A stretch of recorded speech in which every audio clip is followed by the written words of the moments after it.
दोस्तों, स्वागत है आपका लर्निफाई की डेली कैप्सूल सीरीज में। ये है अपनी इस लेक्चर सीरीज की ये है अपना 8 लेक्चर। इससे पहले हम 7 लेक्चर्स ऑलरेडी ले चुके हैं डिफरेंट डिफरेंट सब्जेक्ट्स के। स्टार्टिंग फ्रॉम हमने शुरू किया था पॉलिटी से शुरू करके हमने बहुत सारे सब्जेक्ट, एनवायरनमेंट है, इकोलॉजी है और बहुत सारे सब्जेक्ट ले लिए। आज हम देखने वाले हैं आर्ट एंड कल्चर के बारे में, है ना। कल शायद हमने हिस्ट्री का लिया था, अब है आर्ट एंड कल्चर। हिस्ट्री नहीं, एनवायरनमेंट था कल, ठीक है। तो आर्ट एंड कल्चर का आज है, इसमें बहुत ही शानदार क्वेश्चन होने वाले हैं और एक थीम हम पकड़ेंगे कि कहाँ से क्वेश्चन बनते हैं। और जो मैं आपको बता रहा हूँ कि इस टॉपिक से क्वेश्चन बना है, तो आपको क्या करना है, वो पूरा टॉपिक रिवाइज कर लेना है बहुत जल्दी। और कितना रिवाइज करना है ये भी मैं आपको बताऊंगा कि टाइम अपने पास कम है, तो बहुत ज़्यादा पढ़ने की ज़रूरत हमें नहीं है, बस थोड़ा सा पढ़ेंगे एग्जाम के लिए। तो चलिए शुरू कर लेते हैं। सबसे पहला क्वेश्चन अपना आ जाता है यूनेस्को के अमूर्त सांस्कृतिक विरासत सूची से, ठीक है। वीडियो को पॉज करो, क्वेश्चन को पहले अटेम्प्ट करो, फिर पहले मैं आपको ये अमूर्त सांस्कृतिक विरासत जो है वो पहले पूरी ही दिखा देता हूँ, उसके बाद क्वेश्चन को हम जो है वो सॉल्व करेंगे, ठीक है। क्वेश्चन आपने दे लिया, अपना आंसर आपने खुद अब इधर देख लेते। देखिए, अमूर्त सांस्कृतिक विरासत है वो टोटल कितनी है, अभी 15। अभी कितनी है अमूर्त सांस्कृतिक विरासत? सर, अमूर्त सांस्कृतिक विरासत होती क्या है? अजी, अमूर्त का मतलब जो देखी नहीं जा सकती, इंटेंजिबल, इंग्लिश वाले इंटेंजिबल, है ना। तो इसमें क्या है, देखिए, वैदिक जप की परंपरा है, रामलीला रामायण का पारंपरिक प्रदर्शन है, कुटियम एक संस्कृत थिएटर है केरला का, रमण ये है, ठीक है, एक मुडियट्टू है, एक कालबेलिया डांस है राजस्थान में होता है, छऊ नृत्य जो है वो एक है, और एक है लद्दाख का बौद्ध जप, ये मणिपुर का संकीर्तन।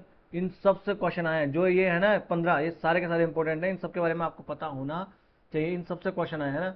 ये 10th है, जलियांवाला का, ये पंजाब का जो ठठेरे हैं उनका पारंपरिक जो बर्तन बनाते हैं वो। 11th है योगा 2016 में, इनसे भी क्वेश्चन पूछा है। नवरोज, इससे भी क्वेश्चन आया 2016 में। 2017 में कुंभ का मेला, और 2021 में यहाँ पर दुर्गा पूजा को सम्मिलित कर लिया जाता है। और लेटेस्ट 2023 में, है ना, गुजरात का गरबा जो डांस होता है ना, उसको भी यहाँ पर सम्मिलित किया गया है। और ये पीवाईक्यू किसका है? पीवाईक्यू है 2024 का। तो आप सोचो, लेटेस्ट पूछा ना, कौन सा नवीनतम समावेश है इनमें से, तो कौन सा है इनमें से? गरबा डांस इसका आंसर होना चाहिए था। देखो, अब इसमें क्या आपको सीखना है, ये देखिए 15 ही है, तो इन 15 के बारे में सारे 15 आपको याद होने चाहिए कि कौन सा है कौन सा नहीं है, क्योंकि 15 ही है, बहुत ज़्यादा नहीं है। अगली बात, इनमें छऊ नृत्य में क्या होता है, दुर्गा पूजा में क्या होता है, गरबा कहाँ का है, क्या होता है, कुंभ मेले में क्या होता है, ये सारा आपको पता होना चाहिए। एक और चीज़, अब अमूर्त सांस्कृतिक विरासत विरासत जो है, साथ साथ मूर्त सांस्कृतिक विरासत के स्थल जो हैं, ये आपको पता होना चाहिए। और इनमें भी मेन कौन से हैं, जो नवीनतम है, जो अभी अभी इनमें ऐड हुए ना, उनके बारे में तो आपको पता होना ही चाहिए। ये मैं आपको कहना चाह रहा हूँ कि इसके बारे में तो आपको पता होना ही चाहिए। तो आगे के लिए हम क्या यहाँ पर आप ध्यान रखोगे कि कुछ भी ऐसा इसमें ऐड होता है, जैसे शास्त्रीय भाषाओं में कोई ऐड हो गया, है ना, मान लीजिए कि 8th शेड्यूल में जो लैंग्वेजेस है उसमें कोई ऐड हो गई है, तो इन सबको आप याद रखेंगे। ये थीम, ये समझे, ये थीम है इसकी, ठीक है। क्वेश्चन हो गया। चलो अगला क्वेश्चन आ जाता है। देखिए, गुजरात का गरबा के बारे में मैं आपको बता दूं, क्योंकि ये लेटेस्ट ऐड है, या तो 15 के 15 में बताने नहीं बैठूंगा, आप उनके बारे में जल्दी से पढ़ेंगे, क्योंकि मैं 20 मिनट का वीडियो बनाऊंगा, उसमें आप 10 मिनट में ऑलरेडी पढ़ लेंगे। क्यों 20 मिनट का वीडियो बनाना, समझाने जैसे कुछ चीज़ उसमें है ही नहीं। गरबा जो है एक अनुष्ठानिक और भक्तिपूर्ण नृत्य है। कब होता है सर? नवरात्रि पर। हाँ, नवरात्रि पर होता है। कब, कहाँ होता है सर? गुजरात में होता है। कहाँ होता है? गुजरात में होता है। किससे समर्पित है? शक्ति की पूजा को। किसको? शक्ति की पूजा को ये समर्पित है ना। यहाँ पर दीपक देवी शक्ति की प्रतिमा जो है उसके निकट जो है वो दीपक जलाकर फिर ऐसे डांस यहाँ पर किया जाता है, गरबा डांस, ठीक है। चलिए नेक्स्ट क्वेश्चन देखो, 2024 का क्वेश्चन ये है, और देखो 2024 का क्वेश्चन ये है अमूर्त सांस्कृतिक विरासत। और देखो ये क्या पूछ लिया यहाँ पर 2014 में ही, यहाँ पर वर्ल्ड हेरिटेज साइट, वो भी किसकी? यूनेस्को की। सेम टू सेम, एक जगह से ही दो क्वेश्चन। ये पहली बार ऐसा होगा कि एक ही जगह से दो क्वेश्चन आ गए, है ना। तो यूनेस्को द्वारा जारी जो विश्व धरोहर स्थल है ना, वहां से ये क्वेश्चन आ गया। और जब पढ़ते हैं तो दोनों साथ में ही हम पढ़ते हैं। चलो इसका आंसर दो कि इसका आंसर कौन सा है। ये भी सेम टू सेम, कौन कितनी संपत्तियों को 2023 में शामिल किया गया, समझ रहे हो, मतलब लेटेस्ट। 2024 का तो क्वेश्चन ही है, तो लेटेस्ट जो है वो कौन सी थीम पकड़ में आई? यही, आपको यही पकड़ना है। चलो पहले मैं आपको डिस्कस करा। देखो अपने पास क्या है, 35 तो सांस्कृतिक विरासत स्थल है ना। अगर विश्व धरोहर स्थल पूछे तो 35 जो है वो तो अपने विश्व धरोहर स्थल है जिसमें आगरा का किला, अजंता, नालंदा, सांची, चांपानेर, छत्रपति शिवाजी टर्मिनस जो है, गोवा का चर्च है, धोलावीरा है, एलिफेंटा, एलोरा, फतेहपुर सिकरी। एक बार आप पॉज करके आप ये खुद देख लेंगे, पर आप देखेंगे कि लेटेस्ट अभी कौन सा है। यहाँ पर देखो तो 2021 में तो, और अपने आसपास का देखें अभी हाल फिलहाल में तो धोलावीरा को जोड़ा गया है। और अगर हम देखें यहाँ पर 2019 में जयपुर शहर को ही पूरे को इसमें जोड़ दिया गया था, ठीक है। और देखिए ये रामप्पा मंदिर तेलंगाना का, ठीक है। काकतीय रुद्रदेव वाला मैंने बताया था, काकतीय डायनेस्टी ही बहुत इंपॉर्टेंट है, ये आपको याद रखनी है पूरी की पूरी। और 2024 में अभी लेटेस्ट कौन सा ऐड हुआ है तो मोईराम, क्या है मोईराम, ये कुछ टीले होते हैं जिनमें दफनाया जाता था, कहाँ है तो आसाम में है ना। तो इसके बारे में अभी आपको जानना है। तो 2024 में भी लेटेस्ट ये ऐड हुआ है, ठीक है। उसके बाद में देखें तो 2023 में क्या है, भीमबेटका, सॉरी ये तो 2003 का है, होयसल जो है इसके पवित्र समूह जो है, इसके जो मंदिर हैं वो 2023 में ऐड किया गया है। और साथ ही साथ शांति निकेतन जो है ये ऐड किया गया है, यहाँ पर शांति निकेतन जो है ये ऐड किया है रविंद्रनाथ टैगोर जो है इनका स्थापित किया हुआ है शांति निकेतन। तो ये दो जो है ये लेटेस्ट अभी ऐड है, बाकी तो सारे पुराने, एक बार आप पॉज करके आप देखना। 7 प्राकृतिक स्थल है, देखो 35 तो अपने यहाँ धरोहर स्थल वाली ये हो गई, और है ना 7 इनमें देखो 35 जो है ये तो सांस्कृतिक है इनमें से, और आगे 7 जो है वो कितने हैं प्राकृतिक है। जैसे में ग्रेट हिमालयन नेशनल पार्क है, काजीरंगा है, केवलादेव, मानस, नंदा देवी, सुंदरवन, पश्चिमी घाट ये, और एक मिश्रित है कंचनजंगा वाला। समझ रहे हैं आप बात। तो टोटल कितने हो जाते हैं 35 + 7 + 1 कितने हो गए 43 हो गए ना, इतने सारे के सारे हैं। अब आ जाओ लेटेस्ट कौन से हैं, कौन से हैं लेटेस्ट। तो देखो एक तो लेटेस्ट जो है वो 2023 में, इसमें क्या पूछा ईयर दे रखा है कि 2023 में कौन से हैं। तो एक तो शांति निकेतन मैंने बताया, और एक होयसल वाला, ये रानी की बाव और ये तो बहुत पहले हो गया था, बोध गया वाला भी पहले हो गया था। तो ये दो इसमें आंसर है, यानी 1 और 3। 1 और 3 कहाँ है, अच्छा इसमें केवल 2, तो 2 आंसर ऐसा इसमें आप चूज कर लेंगे, आंसर विल बी बी। समझ में आई कैसे क्वेश्चन को अटेम्प्ट करना है और थीम कैसे पकड़नी है। तो अब आपको क्या याद रखना है, अब ऐसा कुछ भी ऐड होता हो कहीं पर भी तो वो आपको याद कर लेना है। ये क्वेश्चन देखिए मैंने 2024 का पेपर दिया था, तो आपको क्या करना है, वैसे आप पकड़ ही लेते हैं इसमें कि हाल फिलहाल में तो यही हुआ है, तो पहले हो चुके हैं, ऐसा करके एलिमिनेट आपको करना होता है। चलो next question, third question is, ये आपको कुछ त्योहार वगैरह दे रखे हैं यहाँ पर, चपचार कुट जो है ये, खोमजम और थांगटा नृत्य वगैरह, ये कुछ त्योहार वगैरह दे रखे हैं और सामने इनके स्टेट दे रखे हैं। वीडियो को पॉज करो और आज क्वेश्चन जो है इसको अटेम्प्ट करो कि कौन से इनमें सही है। कर लिया, चलो पहले मैं इनको बता देता हूँ। चपचार कुट जो नृत्य है ना ये कहाँ से रिलेटेड है सर, ये मिजोरम से रिलेटेड है। कहाँ से रिलेटेड है, मिजोरम से ये रिलेटेड है। इसका अर्थ क्या होता है, मिट्टी को जलाना। अच्छा आपने झूम खेती का नाम सुना है, स्लैश एंड बर्न, अब आप समझेंगे है ना। ये कहाँ होती है, नॉर्थ ईस्ट में अपने यहाँ होती है, तो है ना झूम खेती जिसे कहते हैं। तो जब ये झूम खेती करते हैं वहां पर जला देते हैं ना, आग लगा देते हैं, तब ये जो है ये चपचार कुट नृत्य और ये जो उत्सव जो है वो वहां पर मनाया जाता है। कहाँ पर, मिजोरम में मनाया जाता है। अगला देखो, खोमजोंग नृत्य कहाँ मनाया जाता है, खोमजोंग नृत्य मनाया जाता है मणिपुर में। कब मनाया जाता है, मणिपुर में। अच्छा हुआ क्या था, 1891 में एक वॉर हुई थी, कहाँ, एंग्लो मणिपुरी वॉर। इसमें जो है क्या होता है, इस युद्ध में जो जो वीर योद्धा जिन्होंने अपने प्राणों की आहुति दे दी थी, उनके सम्मान में या उनकी याद में जो है ये नृत्य यहाँ पर किया जाता है और ये पर्व मनाया जाता है, खोमजोंग पर्व। कहाँ पर मनाया जाता है, मणिपुर में मनाया जाता है। थांगटा नृत्य कहाँ किया जाता है, मणिपुर की एक मार्शल आर्ट है। अब आपको क्या करना है, जो आपके पास बुक होगी ना अरिहंत वाली, अच्छा किसकी है, आर्ट एंड कल्चर की बुक, आर्ट एंड कल्चर की जो भी बुक है, जो भी सोर्स आपके पास है, उसमें आप क्या करेंगे, अब यहाँ पर जो भी लोकल यानी जो फोक डांसेस हैं वो सारे के सारे अब आपको एक बार पढ़ लेने हैं कम से कम, कि ये कौन से स्टेट में हैं। ये पर्व वगैरह है जो है ना, ये पर्व वगैरह उत्सव वगैरह ये आपको कम से कम देख लेना है कि मोटे मोटे कि ये कौन से स्टेट का है कम से कम, है ना। डांसेस जैसे घूमर कौन से का है, गरबा कौन से का है, भांगड़ा कौन से का, ये सब आपको देख लेना। तो सबक क्या मिला, ये सब चीजें तो देख लेनी है। अब क्वेश्चन में आ जाते हैं, क्या आंसर है। चपचार कुट जो है मिजोरम का, बिल्कुल सही बात है, मिजोरम का है। खोमजोंग पर्व जो है कहाँ से है, ये मणिपुर से बिल्कुल है। थांगटा नृत्य जो है, हालांकि थांगटा नृत्य सिक्किम में किया जाता है मगर ये सिक्किम का नहीं है किसका, ये मणिपुर का है। ऐसा नहीं है कि थांगटा नृत्य मणिपुर में नहीं किया जाता, सिक्किम में नहीं किया जाता है, पर ये है किसका, मणिपुर का, है ना। और वैसा भी तो 1, 2 और 3 ऑप्शन भी नहीं है, ठीक है। तो आंसर क्या हो जाएगा, 1 और 2। समझ रहे आप? 2018 का क्वेश्चन। चलो अगला क्वेश्चन। ये क्वेश्चन बहुत बार पूछा है ना। पेंटिंग वाला जो चैप्टर है अपना, वहां पर हम पढ़ते हैं, यहाँ पर हम दिल्ली सल्तनत की पढ़ते हैं और इससे पुरानी पेंटिंग्स वगैरह पढ़ते हैं, मुगल जो मिनिएचर हैं वो हम पढ़ते हैं, लघु चित्रकलाएं, उसी में हम जो है वो क्षेत्रीय राजाओं की चित्रकलाएं भी पढ़ते हैं। और राजस्थान में बहुत सारी है, जयपुर की है, आमेर की तो ये जयपुर वाली होगी। फिर हम देखते हैं कि मेवाड़ की है, मारवाड़ की है, ये बहुत सारी हम पढ़ते हैं। पर आपको क्या करना है कि देखिए इनमें से बहुत सारे कम क्वेश्चन बने, तो ये देखना कि इंपॉर्टेंट कौन सी है। तो ये बनी ठनी जो है ये बहुत जगह पूछ रही है। ये क्या है? बनी ठनी। ठीक है, तो बनी ठनी के पहले बारे में मैं आपको बता दूं, ये बनी ठनी जो है ना, हुआ क्या है कि राजस्थान में एक राजा थे और एक जगह थी किशनगढ़। क्या थी? किशनगढ़, है ना। अच्छा, मैं किशनगढ़ महलौली से ही ये वीडियो लेक्चर कर रहा हूँ। बात की भी किसकी हो रही है? किशनगढ़ की। किशनगढ़ के राजा थे सावंत सिंह। कौन थे? सावंत सिंह।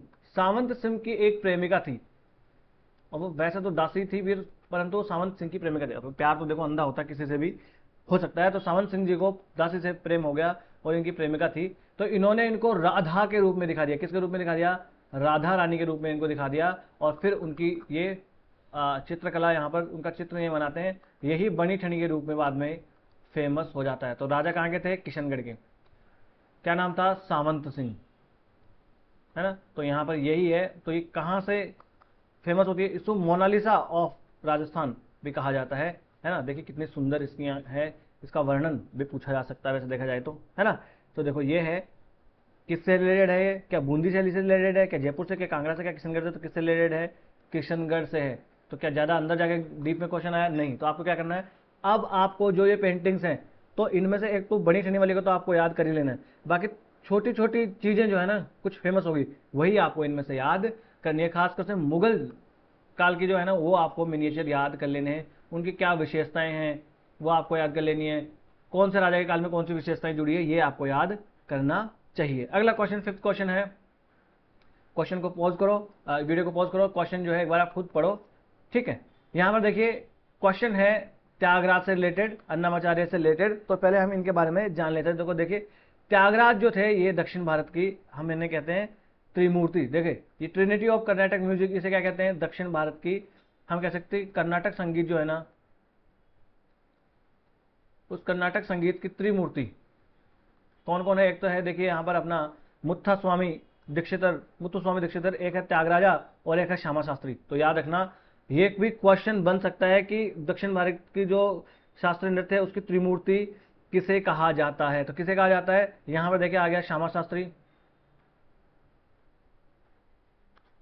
प्लस यहां पर आ गया एक त्यागराज जी, प्लस यहां पर आ जाते हैं श्यामा शास्त्री, हो गए मुत्थुस्वामी। तीनों को मिलकर क्या कहा जाता है? दक्षिण भारत की या कर्नाटक संगीत की त्रिमूर्ति इनको कहा जाता है ना। त्यागराज जो थे वो संगीत की, कर्नाटक संगीत, देखिए एक हिंदुस्तानी संगीत होता है संगीत में, आपने अब तक तो पढ़ ही लिया होगा इसमें, और एक होता है कर्नाटक वाला। टफ कौन सा होता है? कर्नाटक वाला टफ होता है। देखो तो इसमें एक प्रभावशाली संगीतकार थे, बहुत सारी कृतियों की रचना करते हैं, और ये भगवान राम जो है उनकी राम जी की स्तुति करते हैं। मुत्थुस्वामी दीक्षितर जो है ये भी संगीतकार थे, बहुत सारी रचनाएं इन्होंने की, बहुत सारे रागे इन्होंने बनाई, और ये किसकी पूजा करते थे? तो ये शिव की आराधना करते थे। श्यामा शास्त्री जी जो थे ये भी कर्नाटक संगीत की त्रिमूर्ति के बहुत बड़े, हम कहते हैं कि कलाकार हैं, और इन्होंने भी बहुत सारी रचनाएं यहाँ पर की है। और ये किसकी? तो कांची की जो कामाक्षी देवी है ना, हाँ उनको समर्पित है इनकी जितनी भी कृतियां हैं। और ये तेलुगु और संस्कृत दोनों भाषाओं में ये लिखा करते थे। तो त्यागराज जो है, अब यहाँ पर आ जाओ, तो क्या यहाँ पर देख त्यागराज अधिकांश कृतियां भगवान कृष्ण को समर्पित है? नहीं, ये किसको समर्पित है? भगवान राम को समर्पित है। तो पहला स्टेटमेंट इज रॉन्ग। तो ये गया। अब आंसर बी या डी में से देखो 50-50 आ गया। ऐसा आपको एलिमिनेशन टेक्निक भी आनी चाहिए। अगला, त्यागराज ने अनेक नए रागों को सृजन किया। बिल्कुल अच्छी बात है, किया, बिल्कुल किया। तो दो तो सही होना ही चाहिए। अगला, अन्नामाचार्य त्यागराज के समकालीन हैं? नहीं, अन्नामाचार्य त्यागराज के समकालीन नहीं है। तो 3 गलत है। तो आंसर क्या आ जाएगा? बी। अन्नामाचार्य सर कब थे? तो अन्नामाचार्य जो है तो ये तो हुआ करते थे 1408 से लेकर 1503, यानी ये हुआ करते थे 15वीं-16वीं शताब्दी में। ठीक है, और त्यागराज कब थे सर? ये 18वीं-19वीं शताब्दी में ये हुआ करते थे। समझ रहे हो? ये अंग्रेजों के जमाने के टाइम में ही। और ये मुगलों के ज़माने के टाइम पे, सोचो तो ये कहाँ से ऐसा हो गया। अन्नमाचार्य जो थे भगवान वेंकटेश्वर की पूजा करते थे। वेंकटेश्वर कौन है? अरे भैया तिरुपति बालाजी का नाम नहीं सुना आपने? हाँ जी, उनकी स्तुति किया करते थे। और त्यागराज किसकी? राम जी की करते थे। ठीक है, चलिए क्वेश्चन हो गया। अन्नमाचार्य कीर्तन भगवान वेंकटेश्वर स्तुति की भक्ति की था। बिल्कुल, ये तिरुपति जो है वेंकटेश्वर, उनकी पूजा किया करते थे। तो आपको अब ऐसे जो ये भक्ति संत वगैरह मिलेंगे आपको, और हाँ भक्ति संत जो हैं उनमें भी ऐसा समकालीन पूछते हैं कि कौन सा किसके समकालीन था। कबीरदास जी किसके समकालीन थे? इब्राहिम लोदी के थे, किसके समकालीन थे? सिकंदर लोदी के समकालीन थे, किसके समकालीन थे? ऐसा आता है। जैसे कि आया था कि जब बाबर भारत में आया तब यहाँ पर जो है वो अपने धर्म का जो फैलाव कौन कर रहा था, ज्ञान दे रहा था, तो कौन थे वो? नानक देव जी, गुरु नानक देव जी जो ऐसे थे। चलिए अगला क्वेश्चन इज रिलेटेड टू, फिर देखिए यहाँ पर कुछ परंपराएं यहाँ पर दे रखी है। पुथुकुली शॉल कहाँ से है? सुजनी कढ़ाई कहाँ से है? उड़प्पा जामदानी साड़ी कहाँ से रिलेटेड है? 2018 का क्वेश्चन है, 6th क्वेश्चन आज का। बताओ, वीडियो पॉज करो वीडियो और क्वेश्चन को सॉल्व करो। आंसर पहले हम यहाँ, पहले मैं आपको बता देता हूँ कौन सी चीज़ कहाँ की। पुथुकुली शॉल जो है ना, ये तमिलनाडु से है। कहाँ से है? ये तमिलनाडु से है पुथुकुली शॉल, है ना, जिसे टोडा कढ़ाई या पुखुर कढ़ाई के नाम से भी जाना जाता है। टोडा वहाँ की एक जनजाति है। क्या है वहाँ पर? तो कल को क्वेश्चन है कि जनजाति टोडा कहाँ पर रहती है? तो तमिलनाडु में ये रहती है। अगला, सुजनी कढ़ाई जो है ये महाराष्ट्र की नहीं है। कहाँ की सर है? ये बिहार की है। कहाँ की है सर? ये बिहार की है सुजनी कढ़ाई। तो अब देखो आपको ऐसी, आपको ये कढ़ाई वाली जो, और ये हम कहें क्राफ्ट, यहाँ से जो टॉपिक है ना क्राफ्ट वाला, आर्ट एंड क्राफ्ट वाला, वहाँ से आपको चीज़ें अब पढ़नी चाहिए। ठीक है, अगला जामदानी साड़ियाँ है ना, ये जोड़ी गलत है, कर्नाटक में नहीं है। जामदानी साड़ियाँ कहाँ पर है? आंध्र प्रदेश में। कहाँ पर है सर? आंध्र प्रदेश में जो है यहाँ पर जामदानी साड़ियाँ है। जो पूर्वी गोदावरी जिला है ना, वहाँ पर ये जामदानी साड़ियाँ इनकी होती है। तो अब आप देख लो आंसर क्या हो जाने वाला है। पुथुकुली शॉल तमिलनाडु ठीक है, सुजनी कढ़ाई जो है ये गलत है, बिहार से है। और जामदानी साड़ी है, कर्नाटक से नहीं है। कहाँ से है? आंध्र प्रदेश है। तो answer will be only one. क्या हो जाएगा? Only one with the correct answer. अगर हम एलिमिनेशन मेथड से जाए तो 2 गलत करें तो 2 में ये गया और ये गया, बाद में आंसर आना था 1 या 3, और हमें पता था कि 1 तो पक्का सही है, इसलिए आंसर क्या हो जाएगा? 1। समझ में आई आपको बात? ठीक है, तो अब आपको क्या करना है, आपको ये करना है कि जो क्राफ्ट वाला है ना, जो हस्तशिल्प वाला टॉपिक है आर्ट एंड कल्चर में, नितिन सिंघानिया की बुक है, सॉरी वो नितिन सिंघानिया, ये बुक आपके पास होनी ही चाहिए। इस बुक में जो है, हालांकि मैंने भी आर्ट एंड कल्चर की बुक अपनी खुद की लिखी है, अपने पास है आर्ट एंड कल्चर की बुक है, नोट्स हैं पूरे, पर थोड़ा सा उसमें क्या है कि थोड़े से मिस्टेक उसमें है, तो वो सुधार के फिर मैं आपको देना चाह रहा हूँ, है ना। अगर आप चाहें तो ये तो मैं आपको उसमें दे दूंगा वैसे ही, पर थोड़ी बहुत उसमें सुधारने आपको पड़ेगी। चलिए, है ना, अगला क्वेश्चन हम आ जाते हैं। मणिपुरी संकीर्तन, देखिए फिर आ गया यहाँ पर मणिपुरी संकीर्तन, है ना। तो आपको ये जो लोकल फोक डांसेस हैं, क्या फोक डांसेस है ना, क्या होता है सर फोक डांसेस? लोक नृत्य नहीं सुना क्या आपने? लोक नृत्य, लोक गीत, ये सब आपको पता होने चाहिए हर राज्य के, है ना। और ये देखिए कब का क्वेश्चन है? ये 2017 का क्वेश्चन है। किसका क्वेश्चन है? मणिपुर पूरी संकीर्तन का क्वेश्चन है। और ये संकीर्तन हमने देखा था अमूर्त सांस्कृतिक विरासत में भी हैं। तो जो जो इंपॉर्टेंट है ना वही देखना। जैसे एक क्वेश्चन आता ना, जैसे कि ये लेक जो है ये मैन मेड है कि ये नेचुरल है, ये फ्रेश वाटर है कि ये ब्रैकिश है, तो सर इतनी सारी लेक्स को कैसे याद करें? तो आपको क्या करना है, वेटलैंड वाली सूची है ना अपने भारत में, उस वेटलैंड वाली सूची में जितने लेक्स है ना उनके बारे में सिर्फ पढ़ो, बाकी के बारे में मत पढ़ो भाई, कहीं तो लिमिट करनी पड़ेगी ना। तो वैसे ही तो उस अमूर्त सांस्कृतिक विरासत में ना उन चीज़ों को सबके बारे में आपको पता होना ही चाहिए। देखो संकीर्तना के बारे में क्वेश्चन पूछ लिया, वीडियो पॉज करो, क्वेश्चन को अटेम्प्ट करो। मैं पहले आपको मणिपुरी संकीर्तन जो है उसके बारे में बता देता हूँ। तो ये शास्त्रीय नृत्य जो है ये है मणिपुरी संकीर्तन, मणिपुर राज्य का। समझ आप, इसमें गीत भी है, इसमें नृत्य भी होता है, ठीक है। इसमें देखिए थिएटर भी होता है ना, यानी इसमें नाटक भी है, इसमें गीत भी है, इसमें नृत्य भी है, इसमें संगीत भी है, सब सबका सब इसमें है, ठीक है, सब इसमें शामिल है। तो इसमें गायन होता है, इसमें ढोल बजाते हैं, इसमें नृत्य भी शामिल होता है ना। ये एकमात्र ऐसा संगीत है जिसमें वाद्य यंत्र झांझ है ना, और एक झांझ इसमें यूज नहीं होता, हालांकि झांझ इसमें यूज होता है, और बहुत सारे इसमें एक तो पुंग इस्तेमाल होता है। पुंग एक ढोल होता है ना, अभी आगे मैं आपको दिखाऊंगा। तो पुंग क्या होता है? पुंग होता है एक ढोल जो है वहां का होता है। भगवान कृष्ण के जीवन से संबंधित उनके कर्मों का वर्णन इसमें किया जाता है। तो कभी क्वेश्चन आ जाए कि भगवान राम से रिलेटेड, तो ऐसा नहीं है। किससे है? भगवान कृष्ण से संबंधित उनके जो कर्म है, उनसे, उनकी रासलीला वगैरह, उनके बारे में इसमें बताया जाता है ना। तो यहाँ पर प्रदर्शन जो है वो अक्सर भगवान कृष्ण के जीवन और उसके कर्मों के इर्द गिर्द ही घूमते हैं। और ये वैष्णव जो परंपरा है ना, तो शैव से नहीं है, किससे है? वैष्णव परंपरा से रिलेटेड ये है। तो ये आपको याद यहाँ पर रखना है। चलो मैं आपको देखो ये दिखा दूं, ये आपको दिख रहा है ना, ये क्या है? ये मणिपुरी संकीर्तनी है, ये मणिपुरी संकीर्तन ही यहाँ पर चल रहा है सर। तो ये आपको ये ढोल दिख रहा होगा यहाँ पर, ये ढोल ढोल यही है पुंग। ये क्या है? पुंग है। और देखो इनके हाथ में ये झांझ ले हुए हैं भाई साहब, और ये गायन हो रहा है यहाँ पर, ये नाटक जैसा भी हो रहा है यहाँ पर। तो सब इसमें होता है। देखो ये झांझ, ये भाई साहब बजा रहे, देखो इधर, है ना। तो ये भगवान कृष्ण जो है उनसे रिलेटेड ही हैं। चलिए आगे चलते हैं। 8th क्वेश्चन यहां पर आ जाता है कलमकारी पेंटिंग से रिलेटेड, कि कलमकारी पेंटिंग, कलमकारी चित्रकला जो है वो क्या है।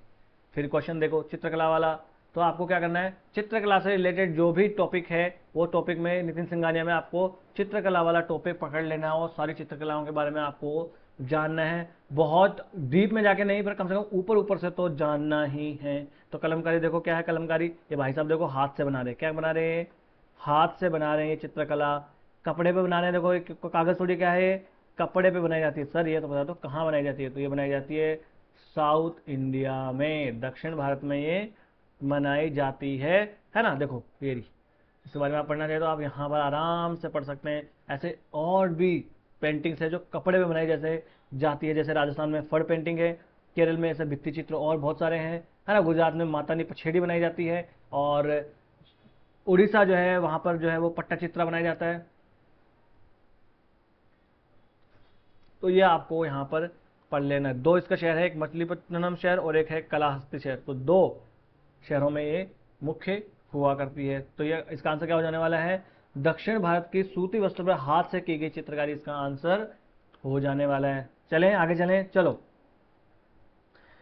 9th क्वेश्चन आ गया। फिर देखो सत्रिय नृत्य से रिलेटेड, किससे रिलेटेड आ गया? सत्रिय नृत्य से रिलेटेड आ गया। अब क्या करेंगे सर सत्रिय नृत्य के बारे में?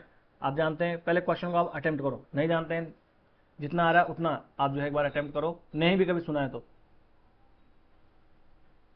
बाकी मैं आपको डिस्कस करवाऊंगा। देखो सत्रिय नृत्य कहाँ से रिलेटेड है सर जी? सबसे पहले तो ये रिलेटेड है आसाम से। कहाँ से रिलेटेड है सर? आसाम से रिलेटेड है। अच्छा आसाम से, मान लिया सर। आसाम में एक व्यक्ति हुए थे शंकर देव, बहुत टैलेंटेड आदमी। ये आदमी ऐसे थे कि ये थिएटर भी करते थे, यानी नाटक। ये भाई साहब संगीतज्ञ भी थे, तो संगीत भी लिखते थे, संगीतज्ञ भी थे, और क्या थे सर? ये नृत्य भी करते सर, डांसर भी थे, है ना। तो भाई साहब बहुत वन मैन आर्मी थे, सब कुछ ये करते थे, है ना। और ये शंकर देव ने ही इसकी, ये सत्रिय नृत्य है ना, इसकी उत्पत्ति इनसे ही मानी जाती है, यही करते हैं। कौन से धर्म से संबंधित है सर? वैष्णव धर्म जो है ना, इस वैष्णव धर्म से संबंधित है। इसे एक शरण धर्म भी कहा जाता है। क्या कहा जाता है? एक शरण धर्म भी कहा जाता है। यहां से भी क्वेश्चन बन सकता है, ठीक है साहब। कहां पर हुआ इसका इसका इसकी उत्पत्ति कहां से हुई? तो आसाम से हुई। कब हुई सर? 15वीं शताब्दी में ही। तो क्या ये मुगल काल के दौरान हुई? नहीं, 15वीं शताब्दी में मुगल काल नहीं था। 15वीं शताब्दी मतलब 1400 से 1500 के बीच में। समझ आया बात? चलिए 2000 ईस्वी में इसको संगीत नाटक अकादमी है, उसने शास्त्रीय नृत्य का दर्जा दे दिया। सर संगीत नाटक अकादमी के अनुसार शास्त्रीय नृत्य कितने हैं? 8। और अपनी कला और संस्कृति मंत्रालय जो है ना, उसके अनुसार कितने हैं सर? 9।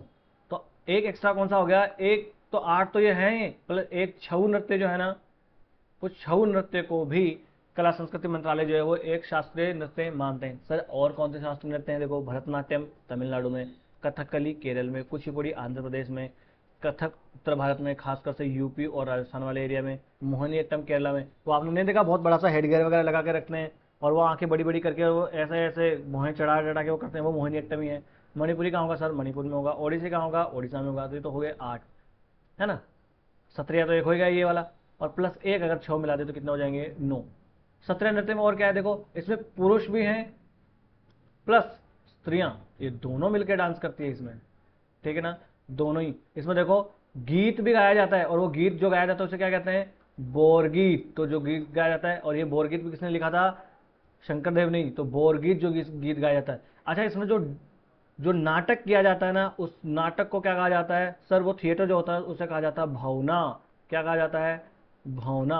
और उस नाटक को तो भावना, और जो परफॉर्मेंस होती है इसे क्या कहा जाता है, अंकिया नाट कहा जाता है। क्या कहा जाता है, अंकिया, अंकिया नाट उसे कहा जाता है। ठीक, समझ में आ गया आपको बात। और इसमें देखो विभिन्न तालों का उपयोग इसमें किया जाता है, अलग अलग छंद इसमें होते हैं। समझ में आ रही है आपको बात। देखो ये रहा भौना, समझ रहे हैं आप, भौना। तो ये भौना क्या है वहां पर,